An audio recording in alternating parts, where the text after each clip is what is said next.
All right, the Great Bambi 42 Mode Campus. Today I got a very special guest, Combate Global MMA fighter, Jaden Ortega. First things first, how you doing, man? I'm doing good, man. How are you? Thanks for coming on. I know you got a fight coming up, damn, that vacuum cleaner is going to kill me. It's all good. I know you got a fight coming up on the, what is it, the 17th? It's Yeah, 17th of July. It's a Thursday. Yeah. That's the same day as Adam Smith's outdoor venue show. Oh, for real? Yeah. A little grappling tournament. But yeah, how you feeling just going into this fight? Feeling great. The weight's good. No injuries. Feeling on point. I'm about to go smoke them again. Hell yeah. I know your last fight, you got the TKO finish. Just talk about that experience. Was that your first fight for Combate? That was my second fight for Combate. And yeah, talk about that experience. Talk about how it felt to just get the TKO. I feel like Combate really is pushing you right now, and they're hyped on how you've been doing and how you've been performing. And yeah, just talk about that experience. Yeah, I mean, so I had my first fight out there, and it went to unanimous decision. And it was a short notice fight against a pretty good prospect in Jimbo Slice. And so, like, going out there and taking that opportunity, I was so excited, and I was just like Miami, like, good promotion, cool people, like, kind of going back to my roots, like, being able to see, like, my Cuban family and everything like that. So I was like, perfect situation. And so I was really hoping that they were going to start pushing me right after that one. But it just, like, didn't really come to fruition as, like, quickly as I would have liked. And then they called about the last fight, the Marcos Ureta fight, and they asked me to come out. They asked me if I wanted to take it, and I was like, yep, like, flat out yes, before I even knew who it was. And then I don't know, grinded during that camp harder than I think I've ever have, and just, like, wanted to make that opportunity, like, just make the most of it, you know? I mean, you absolutely did. You had a nasty head kick in the fight. I know you had Terrence McKini in your corner as well. Yeah. How was it having him in your corner? Having Terrence in the corner is the best. He calls me before all my fights. He watches some film on my opponent sometimes too, and, like, gives me a couple pointers and whatnot. And he's just been a big help. And I mean, he's a dog. So, like, learning from someone like him, who's also, like, kind of like, he's in the UFC, but, like, he's younger. Like, he's kind of got everything going right now. So it's cool learning from him. Bro, and I can only imagine you out in Miami with Terrence. Like, I went to Abu Dhabi with him, and I have some stories that I don't even know if I could talk about on this podcast. But yeah, any crazy after post-fight partying you guys did? I mean, Terrence has been keeping it a little more humble now for sure, but we got on some good vibes. We got a little, went to a couple clubs, had a good time. Yeah, that's dope. I guess let's just take it back. What are some of your earliest memories of mixed martial arts? How did you end up getting involved in this sport? And yeah, let's just talk about your MMA journey up to this point. Right on. So when I was a kid, I started out like normally kids are starting out with, like, soccer, baseball, whatever. I started out in, like, jiu-jitsu, wrestling, and Muay Thai. Super early on, like 4 years old. And I got to, like, I did that for, like, probably, like, 5 years. And then once I got to, like, middle school, like, all my good friends start playing basketball, football, soccer, and whatnot. And so I was like, okay, like, I might just kind of follow the pack and try those sports out. And I happen to be good at those. And so I kind of rode with that. And then I think come, like, freshman year of high school, I was like, all right, football's going to be the plan. And so went through high school just grinding in football, trying to earn a scholarship, like, getting film and whatnot. And then when I graduated, I had one offer out of high school. And we graduated COVID year too, so we didn't have state. And I don't know, kind of just, like, turned me off football a little bit. And so I was kind of like, I don't really want to go to college. What the hell am I going to do? Like, I got to figure it out. And so honestly, pretty quickly, I went straight to, like, I want to do MMA. I want to fight. And so my initial plan, actually, my brother, Christopher, he's a brown belt in Brazilian Jiu-Jitsu. And one of his best friends, his name is JJ Ambrose. And he owns, like, a super nice, sick gym out in Guam. And so that was my only connection in the MMA world at the time. So I was going to go straight out there, train with JJ. But then my mom mentioned, she's like, hey, like, actually, this guy reached out to me one day about like maybe having you come try it if you're feeling something different than football. That guy being Rick. And so we called Rick up, and he's like, yeah, come in. Like, we'll just see if you like it. Like, come in for a practice or whatever. And so we drove over there, and like you see in the gym, like, it's just like, it's the garage. And so we drove up, and I was like, nah, like, this ain't it. And then my mom was like, just try it. You're good. You're good. So I go in, and Mike's in there, and Rick's in there. And Rick just goes, all right, like, I'll hold some pads for you, just throw a couple strikes. So I threw like, I don't know, maybe like 6 strikes total. And then Mike walks out on the mat, gloved up, and Rick's like, all right, you're going to spar him. I was like, I had no idea who Mike was at the time. That's wild. And so I was like, okay. And Mike definitely let me hit him, like, because I cracked him with the 2, but he definitely let me hit him. And then he just unleashed on me, hit me with a little flurry. And then I think once they saw that, like, one, I didn't get like angry about it, emotional about it, I just kept my hands up and tried to go back at him, and ended the round. And Rick was like, all right, you should come back. And so ever since then, I haven't left. That's wild. I mean, I don't know how much you know, like, how big of a part of my story you are, because I think it was like almost 3 years ago at this point, Northern Quest Casino, you fought my homie Elijah Patton out. And that was the very first event that I had went out and tried to capture, because I used to do music videos, and I did a music video for homie, and he was like, hey, I'm gonna start fighting, and I'm like, hey, okay, let me try and capture your career from the very beginning, because how many fighters could say they have their entire career documented? And man, I remember going out there and capturing your guys' fight. You guys put on a show. I mean, it was a brutal fight. A little bit controversial, because I know you got eye poked in that fight. Yeah, I mean, I'm not even worried about the eye poke. In all honesty, like, having that loss that early in my career, I think is a blessing. Because, like, I could have ridden, like, I was 18, 19 at that fight. And especially after my first one, I knocked the dude out cold. He was laying there for 2 minutes straight. I was feeling like him, like nobody could touch me. Yeah. And so having that fight was super humbling, and I feel like it helped me grow a lot as a fighter, not only as a person as well. And I mean, I can honestly say, like, as far as, you know, watching your career and how much you've evolved since that fight, it's night and day. I mean, I think your next fight, you went out there and fought Billy Martin and freaking head kicked him into oblivion. After the Elijah fight, I had 4 more amateur fights, and I did them all within, I think, like a 4 to 6 month period, and all first round TKO. Highlight reel, just stacking them up. I guess talk about your experience training at SICK. I guess I know you've been there for a while now.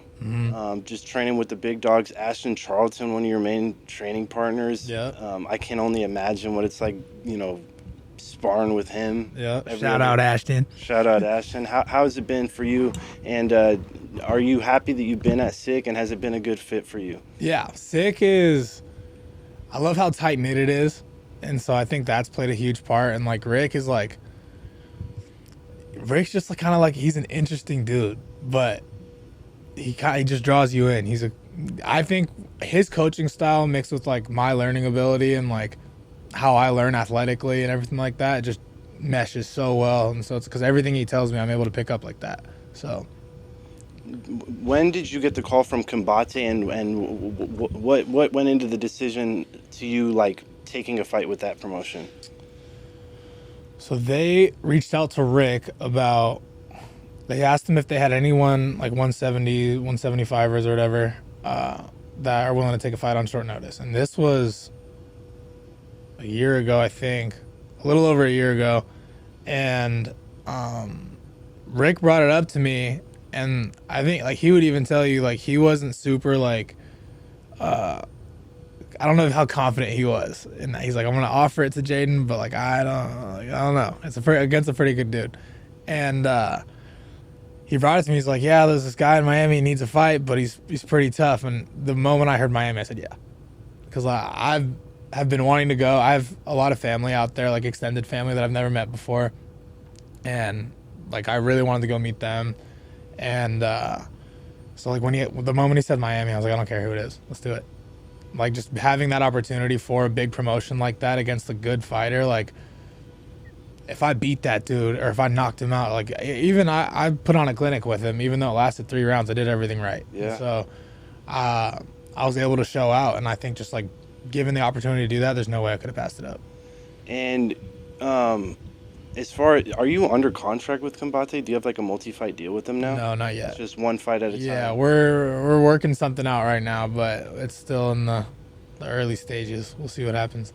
And yeah, do you enjoy fighting for that promotion? I know Combate's kind of a different promotion. Like they're flashy. Like the entrances are kind of different. They got like cameras flying all over the place. Their weigh-ins are kind of weird too. Like they kind of do everything a little bit different than normal. Nah, I love that promotion. I say it every time I'm there. Like every time we do media there, I'm like, I love it here so much. All the people are so cool, and everyone's just super chill. And I like how flashy it is, and like they look for fighters like that. So like not just me, but like different strikers, dudes that can mix things up in crazy different ways. They want highlight reels. One thing I noticed also is like, is there like a big live crowd there, or is kind of like secluded, or? So the card is set in a TV studio, so it's definitely like a little quieter. I mean, like it still gets loud, like there's people there, but definitely smaller venue. Like if you're looking at like LFA or like obviously the UFC or something like that, like they're huge auditoriums, stuff like that, or even Quest. Like Quest still has a huge turnout every single time. Like I'm pretty sure Combate has a pretty strict set number of guests that are allowed to be there, and most of those people being like friends and family of the fighters. Yeah, it seems like they're totally geared towards just like getting it out online. Exactly, like, pushing the online. I know it's free on YouTube and everything too. Yeah, free on YouTube. Combate Global live on YouTube, July 17th. Yeah, I even I don't know who's the owner of Combate, but I was watching like Ariel Helwani, and they were talking about when Melissa Amaya was considering going to GFL. Yeah. I guess the owner of Combate reached out to Ariel and was like, hey, they're stealing all my top people. And then that all fell through, which was kind of a weird thing. Yeah. The owner, Campbell McLaren, he's a gangster. That dude's cool as hell. I love Campbell McLaren. I think it took him like a little bit to warm up to me, but we're good. Like we're cool. He's a cool dude. And I don't know. I was thinking of like after the next fight, like once I sleep this dude in the first round, I might hop over the cage again and go give him a hug. There you go. Just keep doing what you gotta do. Keep promoting yourself. They're gonna keep. It seems like they want to put you in those key marquee slots. You know. Yeah, I think we're moving towards that. And I mean, like regarding what you asked earlier, like the long-term contract, we do have something in the works right now for September 18th on my birthday in Mexico City. That would be wild. Yeah. Yeah. I know they got that one interview. They have like that one girl running around, and she's always like, oh yeah, Alex. Yeah. Alex is dope. What's the deal with that? Alex, I honestly don't know like her. She's a commentator, so I know that for sure. She's a commentator for that. She does jiu-jitsu events, stuff like that. But she's so bright and so savvy when it comes to like the social media stuff and whatnot. So like I think she's really like, I don't know. I think she needs a bigger role in that company because she'd be cooking stuff up. She makes great edits, all that stuff. Yeah, she's getting the content out there. Exactly. And, what's the goal for you right now? Is the main goal still the UFC? Is to get to the big show? 100%. Yeah, I want to fight the best fighters in the world. That's the goal, through and through. Do you have like a pathway? How many more fights you want to do for Combate before it's just kind of just taking it one fight at a time? So, I mean, I feel ready now. So, like, if they were to call me right now and be like, hey, come fight in the Contender Series, I'm there, 100%. Like, I'm stupid to not take that opportunity. Yeah. Like, I'm very confident that I could beat some of the, at least 100% the talent that's in, like, outside of the top 15 in my weight class. One thing I always ask fighters when they come in here, the process of fighting, do you actually enjoy fighting? Is that something you enjoy going out there and doing? For me, it's not as much of the fact of like I don't love beating people up. Like I don't feel that I need to like prove that I'm tougher than anybody or anything like that. It's for me, it's strictly just like the love of sport and competition in itself. So it's like me, I learn best athletically, like physically. Like I love if I watch something, I learn it. And so like I feel like with MMA, it's like it's such a dynamic way of just never ending knowledge. So it's like in MMA, like dudes, like you see dudes that are training jiu-jitsu in the end of their like 60s. Like you can never stop learning jiu-jitsu. It's like the smallest little different angle can change a strike so much, or the angle of a submission can make them tap that much quicker and stuff like that. So that's what I enjoy about fighting so much. Do you envision yourself having a long career, or are you just like trying to make as much money as possible and kind of get out of the sport? I feel like the smart answer to that question would be make as much money as possible and then get out and go into different ventures. But I don't like sports are so deeply rooted in my life that I just don't really think that like it's gonna be that easy to let go. And so I don't know. In all reality, probably like at least into my 30s. And do you how does it feel to like represent Spokane? I know you grew up here. Yeah, you went to high school here. I went to high school here. Yeah. And then you're in Gonzaga at one point. Yeah, correct. No, I just have my close friends are at Gonzaga. Yeah. Do you enjoy representing Spokane and being like one of the guys that this region kind of is looking at as you progress in your career? Oh, 100%. I mean, like, going to high school here, especially at a school like Gonzaga Prep, it's just like the community I've been able to build there is second to none. Like, just so tight knit. Like, the friends that I'll have for the rest of my life, I met there. And so it's really cool to be able to represent them and just show them that I'm going to keep going and keep working hard. Do you have, like, what are the nerves like for you before stepping in the cage? I know everybody has different, pre-fight jitters or whatever it is. How is it for you, the moments before stepping in the cage? I would say there's a little bit of jitters, but it's more, I think, so like in my early career, it started out like as like, yeah, like real nervousness, like, oh, like shit, like I'm going out to fight somebody, I'm gonna be locked in the cage, whatever. Now it's kind of just turned to excitement and like anticipation. So it's like as soon as like when I'm in the back like waiting for them to call me, then I'm like, let's go. Like I'm trying to get out there. But the moment they call my name and tell me to go, everything kind of just falls away, and it's almost I'm feeling like I'm going home. Like I don't know what flipped, but like I have not been calmer in the cage than I have been like these last couple fights. That's incredible. That's awesome just to hear that, like, because I know like this last fight was a big fight for you, and I'm just watching, and it just looks like you're more calm than you ever have been in your entire career. It's like this is the biggest fight of your career, but you're the most calm, which is wild to me. Yeah, I mean, I feel like it's just I feel like I prepare well. So like if I like my mindset, especially like during those like last like 2-3 days leading up to the fight, I'm like, I've done everything right. I stuck to my diet perfectly. I've never missed a workout. I trained every day. I did extra work. I did extra reps. I was like, there's not a shot in hell that this guy can beat me because I was able to do all this work. I know you've been doing a lot of work with Dylan Ley also, DL Training Systems. How has it been working with him, and have you seen a big shift in your career since starting to work with him? Oh, 100%. I mean, like, working with Dylan's the best because, like, not only is he just a phenomenal strength and conditioning coach and just such a bright mind, but, like, I can confidently say now, like, that's one of my good friends. Like, I love Dylan.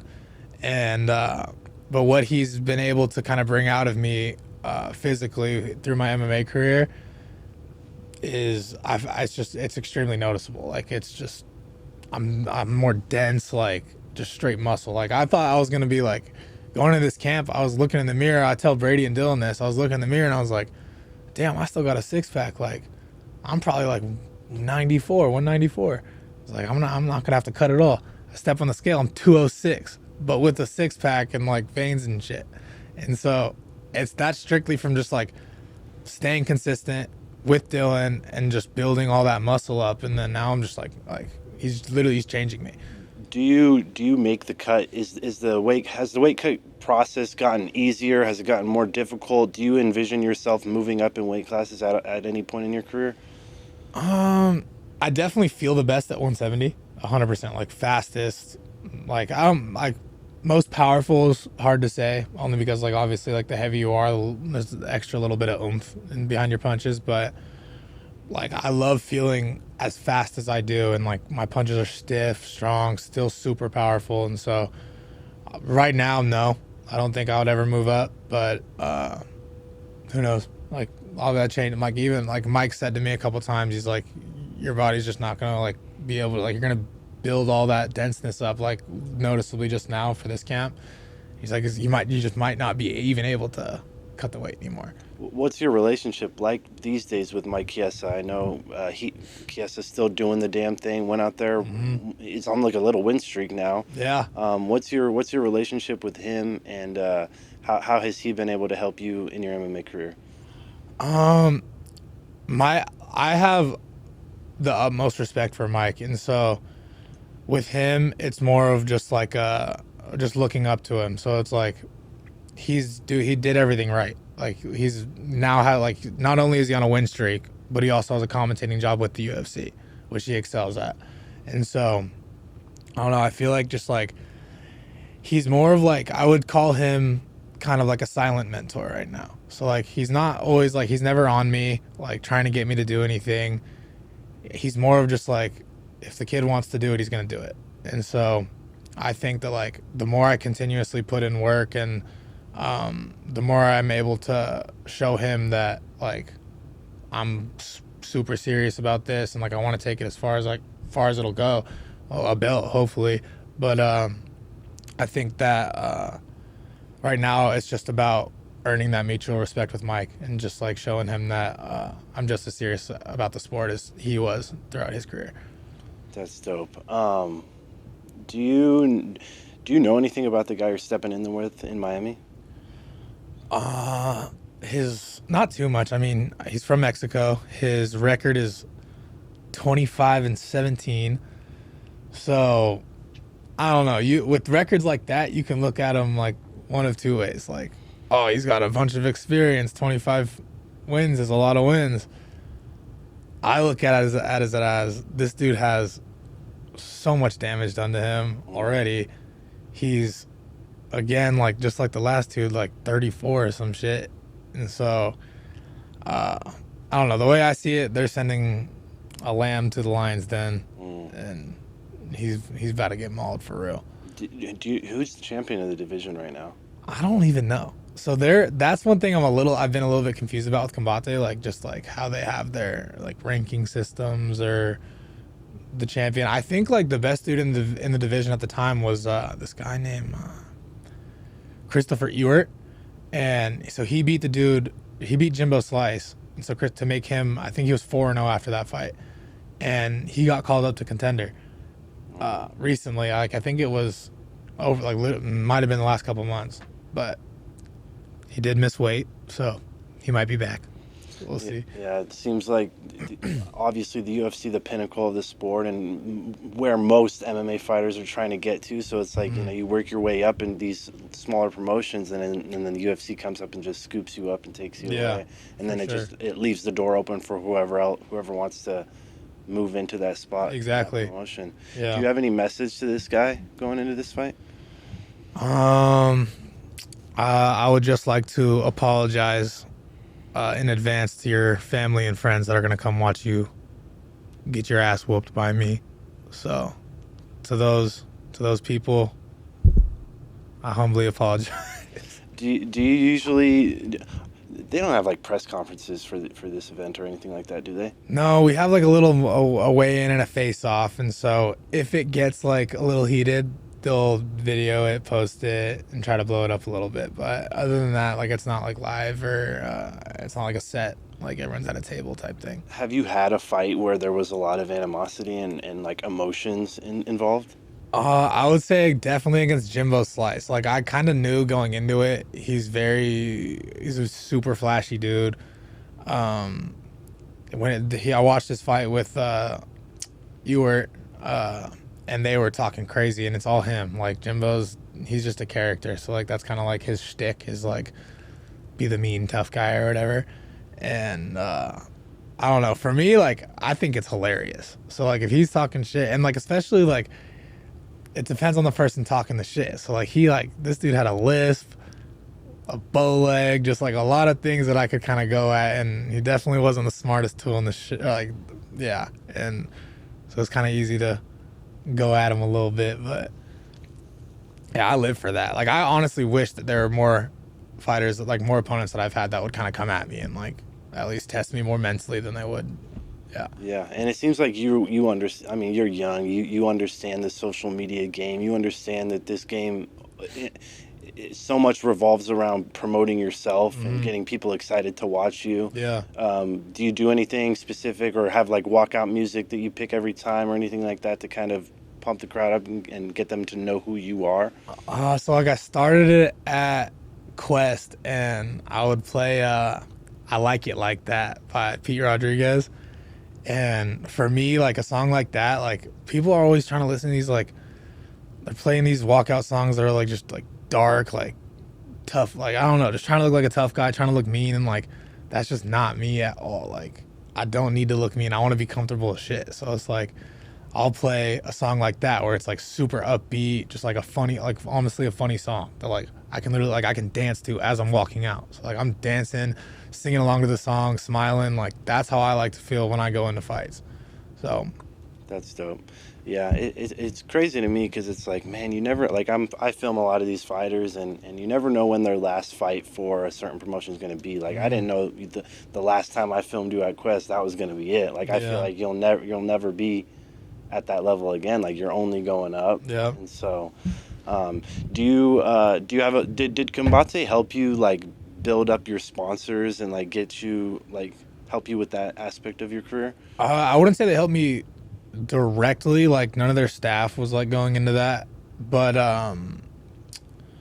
just the amount of eyes that are on that promotion, that helped a lot. So that helped me grow a decent following for now.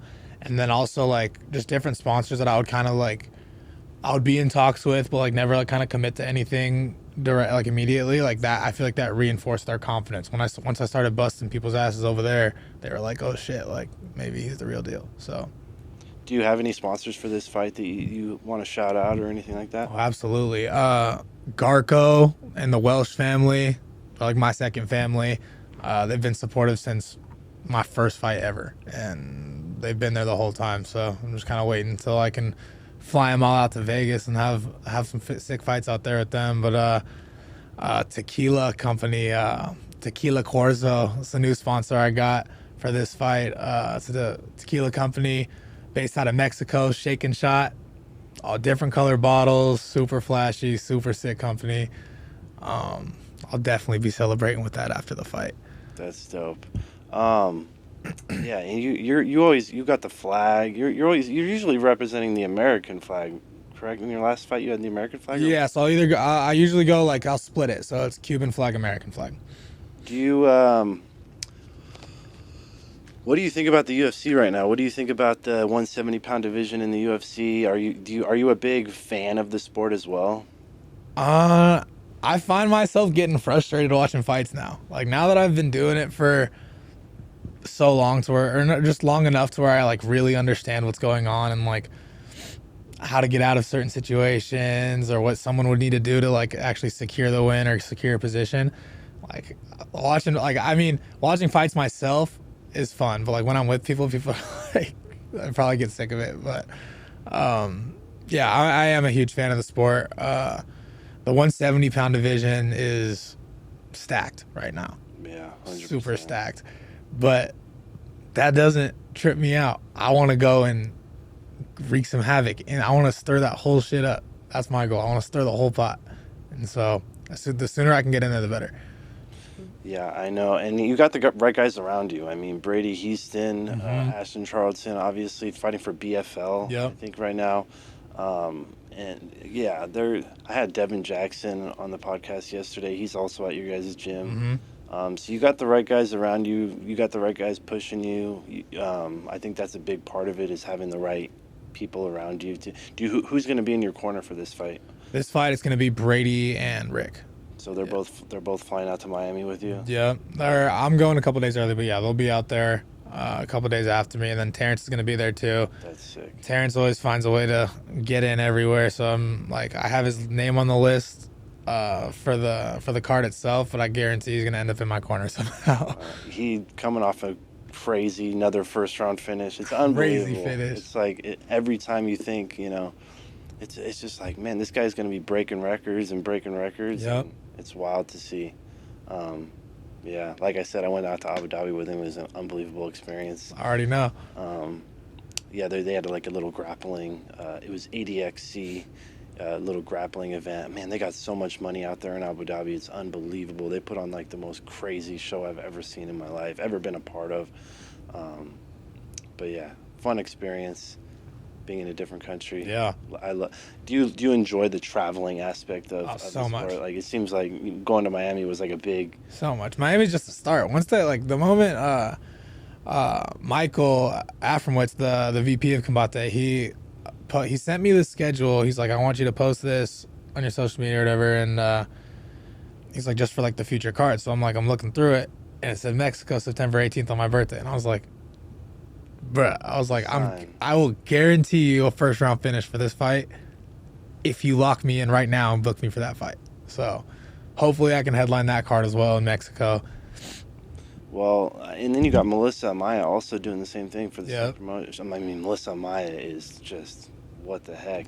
She's an animal. Unbelievable finishes every single time. I don't know what her plans are. If she wanted to be in the UFC, I feel like she could be. I don't know. 100%. I think Combate's taking good care of her, so there's really no reason to. For sure. But yeah. It's pretty wild. I know. No, she's a freaking dog. And I mean, like, I think, what's her record now? 9-0? 8-0? Is that at least 8 or 9-0? And so, like, I don't know, 8 or 9-0 as a woman and putting people out the way she's been doing it, that needs, like, she's got to get a call by now. She's got to get the call. And I would love to see her in the UFC. I hope that when she does get the call, it's an immediate top 5 opponent. 100%. Like one fight, and then you're fighting for a title. That's 100%. What it should be. Yeah. But yeah, it's fun, man. It's crazy to think like how many different amazing athletes coming out of this area, and how many different avenues there are to, the biggest promotion in the world. You look at like Juliana Pena. Yeah. What Rick Little was able to do with her and getting her to a title. Yep. And yeah, man, Spokane is really on the map when it comes to MMA. It's awesome to see. Spokane's turning up in all different ways. Like, I mean, my boy, like one of my good friends, Anton, he's with the Knicks right now. Anton's with the Knicks. My buddy Xavier, he's playing for the Ravens right now. Devin Culp with the Buccaneers. Like, Spokane's really starting to move up. For sure. Yeah, it's wild. I know you've been also rocking the Stefan Mićić's Onev brand. Oh, yeah. How did you guys get connected? And so me, I was going on a Vegas trip with Brady, so like just to go train at the PI. And he's like, yeah, my buddy Stefan's going to come out there with his film guy, Mikey. And I ended up having to pick Stefan up at the airport.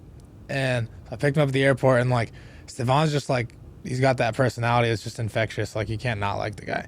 And so immediately, like, him and I became friends and chopping it up, and then just had a hell of a time the whole time we were in Vegas. And so, did you have like an amazing experience at the PI? I've been down there one time before, and I remember just walking through the doors and you just seeing like UFC star after UFC star. And what was your experience like down there? I mean, like my first time down there was definitely like I was a little starstruck, and I was definitely there a little bit too early. I think it was after like my third or fourth amateur fight or something like that. But like, yeah, I was walking around, I was like, oh shit, that's Yuri Prohaska, and like shit like that. I feel like now it's more like after, especially not just my last fight, but like even before that, I was just like, now I can really see myself fighting at the top level. So now when I go, it's like, I could fuck with any one of you motherfuckers. So I walk in there, I'm just like, I act like I've been there before at least. So I'm just there to work, practice, work out, and get everything done, then just handle business while I'm there. Those are just your peers now. That's exactly what the goal is. At some point, that's the goal for sure. It's wild. Well, I always say, man, you're one of the most exciting fighters that I've ever seen. Like I said, your first fight, I mean, you literally killed the guy. Like, I don't know if you've seen it. Go on YouTube, Northern Quest, Excite Fight. You can watch Jaden Ortega actually kill somebody. But yeah, you always put on a show, and you're only getting bigger. You're only getting better. So good luck. July 17th, Combate Global. Anything you want to leave the people with? Anything you want to say? Any messages? Just make sure you guys tune in. Combate Global on YouTube. It's going to be live July 17th. I believe it's going to be like 7 or 8 p.m. Eastern time. Just make sure you're locked in if you want to see the highlight reel. Hell yeah. Well, thank you for coming on. Make sure you hit the subscribe button. YouTube, we're monetized. We're making a little bit of money. Artificial Mindset is the YouTube channel. Jaden Ortega, Combate Global, July 17th. Watch him get another KO. Thank you, and we're out. Boom. Yes, sir. Let's go.